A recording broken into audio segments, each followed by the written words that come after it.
Operation सिंदूर में पाकिस्तान के आतंकी ठिकानों पर भारत की सेना कहर बनकर टूटी। सीमा की रक्षा के लिए सबसे आगे तैनात बीएसएफ के बहादुर जवानों ने ऑपरेशन सिंदूर के दौरान पाकिस्तान के लूनी में लश्कर-ए-तोयबा के आतंकी ठिकानों को ध्वस्त कर दिया।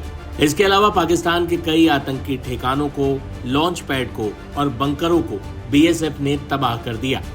बीएसएफ ने एक वीडियो जारी की है और इसके साथ ही पूरे ऑपरेशन की जानकारी दी है। पहले आपको हम वो वीडियो दिखाते हैं जिसे बीएसएफ ने जारी किया है, जिसमें पाकिस्तान की तबाही की जिंदा तस्वीरें और वीडियो शामिल है। भारत में घुसपैठ के लिए इस्तेमाल किए जाने वाले आतंकियों के लूनी लॉन्च पैड को सेना ने तबाह कर दिया। पाकिस्तान के पुटवाल लॉन्च पैड को भी बीएसएफ ने तबाह कर दिया। आप ये तबाही की तस्वीरें और वीडियो देख सकते हैं। ढांडर में पाकिस्तान के पोस्ट को बीएसएफ ने तबाह किया, जिसके बाद पाकिस्तानी रेंजर्स ने बौखलाकर फायरिंग शुरू की तो बीएसएफ ने उसका मुंह तोड़ जवाब दिया। पाकिस्तानी पोस्ट टीपू को बीएसएफ ने तबाह कर दिया। पाकिस्तान का पोस्ट मुमताज आग की लपटों में गिर गया। पोस्ट जमील, सैदावली, उमर वाली बंकर, चारपर, छोटा चक पोस्ट, अफजल शहीद पोस्ट, जंगलोरा पोस्ट तबाह कर दिए गए। इसके अलावा कई पाकिस्तानी बंकरों को तबाह किया गया। इस पूरे ऑपरेशन की जानकारी दे रहे हैं बीएसएफ के आईजीपी शशांक आनंद।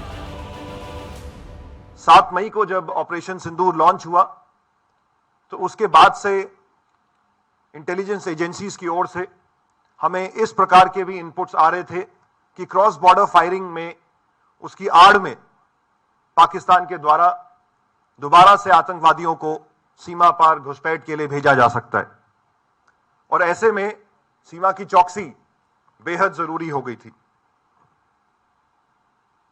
अंतर्राष्ट्रीय सीमा पे जो घटनाक्रम हुआ उसके बारे में मैं आपको संक्षिप्त में अवगत कराना चाहूंगा। 8 तारीख की रात को जब हम सीमा की निगरानी कर रहे थे और हमारे इलेक्ट्रॉनिक सर्वेलेंस इक्विपमेंट से हम सीमा की उस पार भी देख रहे थे, तो ये देखा गया कि पाकिस्तान की सियालकोट डिस्ट्रिक्ट के इलाके में, जो हमारे सांबा के ऑपोजिट लगता है, वहां पे एक बड़े समूह की मूवमेंट वॉच करी गई और लगातार उस मूवमेंट को हम ट्रैक करते रहे और वो जो ग्रुप था वो अंतर्राष्ट्रीय सीमा के नजदीक बढ़ता रहा।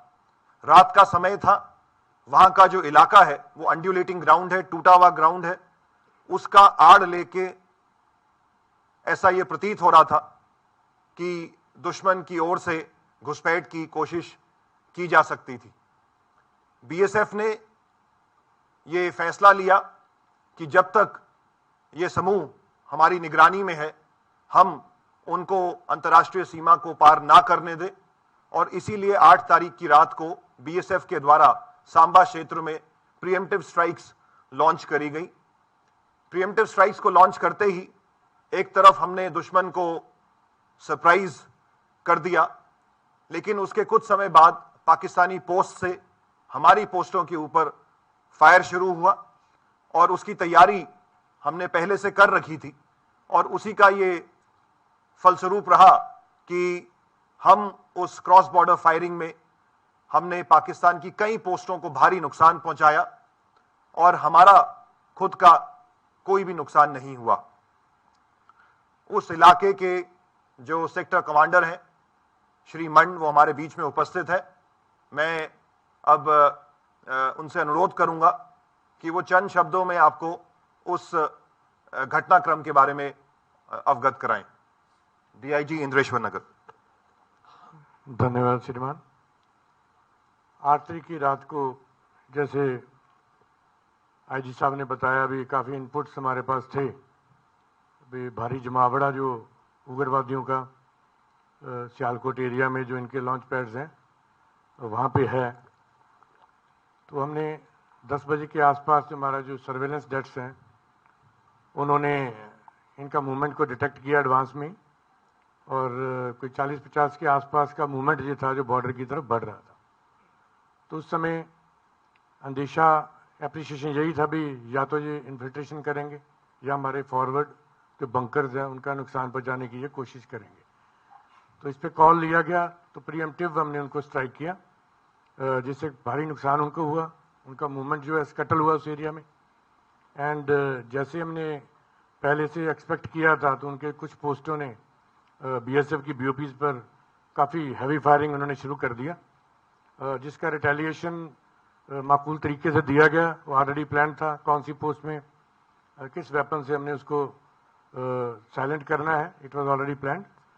एंड बहुत अच्छा जवानों ने जो है उनका मुकाबला किया। मॉर्टर डेट्स का जो फायर बहुत स्किलफुल और बहुत स्टीक फायर था, जिसके कारण वो पोस्टों से भागते भी दिखाई गए, जैसे आपने वीडियो में देखा है, अपने पोस्ट छोड़ छोड़ कर भागने लग गए। और जो मूवमेंट पूरा उनका स्कटल हुआ और जो इनपुट्स हैं काफ़ी उनके लोग हताहत हुए उस इलाके में, टेररिस्ट भी और उनके सपोर्टर्स भी और कुछ आर्मी और रेंजर्स भी। So that is all about that, and rest is history. We have already briefed you on site about that. तो 8 तारीख की रात को जब ये घटनाक्रम को हमने अंजाम दिया, उसके बाद से दुश्मन के हौसले उस इलाके में पस्त हुए। अगले दिन 9 तारीख को पाकिस्तान के द्वारा सामा का इलाका छोड़कर जम्मू के उत्तरी इलाके में, जो अखनूर के नजदीक पड़ता है, वहां पे अंतर्राष्ट्रीय सीमा पर अनप्रोवोक्ड क्रॉस बॉर्डर फायरिंग को शुरू किया गया और उसकी तैयारी बॉर्डर सिक्योरिटी फोर्स ने पहले से कर रखी थी। और 9 और 10 को भारी बमबारी बीएसएफ के द्वारा पाकिस्तान के बॉर्डर बेल्ट पे करी गई।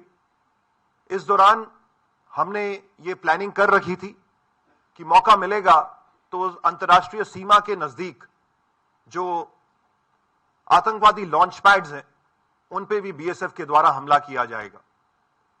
और इसी घटनाक्रम में 9 और 10 की रात को बीएसएफ के द्वारा लश्कर ए तौयबा के एक लॉन्च पैड जो कि पाकिस्तान में स्थित है, जिसका नाम लूनी है, जो महज अंतर्राष्ट्रीय सीमा से 3 किलोमीटर के फासले पे है, उस पे बीएसएफ के द्वारा एक सुनियोजित योजना के तहत हमला किया गया। और इस घटनाक्रम के बारे में आपको और संक्षिप्त तौर पे अवगत कराने के लिए मैं अब अनुरोध करूंगा डीआईजी सेक्टर सुंदरबनी श्री वीरेंद्र दत्ता से कि वो आपको इस घटनाक्रम के बारे में बताएं। धन्यवाद सर। जैसा कि सर ने बताया कि 8 तारीख को जो इंसिडेंट हुआ था उसके बाद उन्होंने अपना मूवमेंट हमारी तरफ बढ़ा दिया था।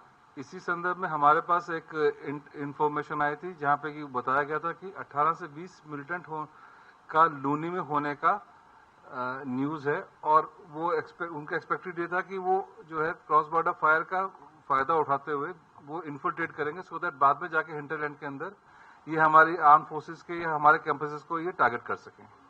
सो ऑलरेडी लूनी हम लोगों ने टारगेट कर रखा था, तो इमीडिएटली आईजी सर से गाइडेंस और डायरेक्शन के तहत ये पूरा प्लान किया गया, जहां पे कि हमने मोटर पोजीशंस को सिलेक्ट किया बिकॉज इसमें हमने सरप्राइज एलिमेंट को मेंटेन करने का प्रयास किया। तो इसमें हमने एक नहीं कम से कम 4 मोटर पोजीशंस अलग अलग डायरेक्शन से किया सो दैट एक पूरा का पूरा कंफ्यूजन मेंटेन रहे। एट द सेम टाइम हमने जो है साइमल्टेनियसली जो है फायर असॉल्ट प्लान किया ताकि जो है हम बाकी जो पोस्टें हैं उनको भी एंगेज कर सकें ताकि वो किसी भी तरीके की मदद या हमारे ऊपर काउंटर अटैक ना कर सकें।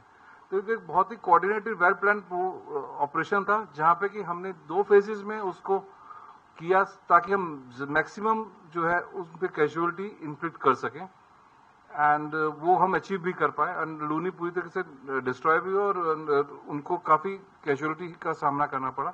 ना सिर्फ उनको बनस्पत की जो डाइवर्जनरी टैक्टिक्स के तहत हमने उनकी बीओपीज को एंगेज किया, उसके अंदर भी उनकी काफी पोस्टें जो पूर्णतः क्षतिग्रस्त हुई and it was a successful operation.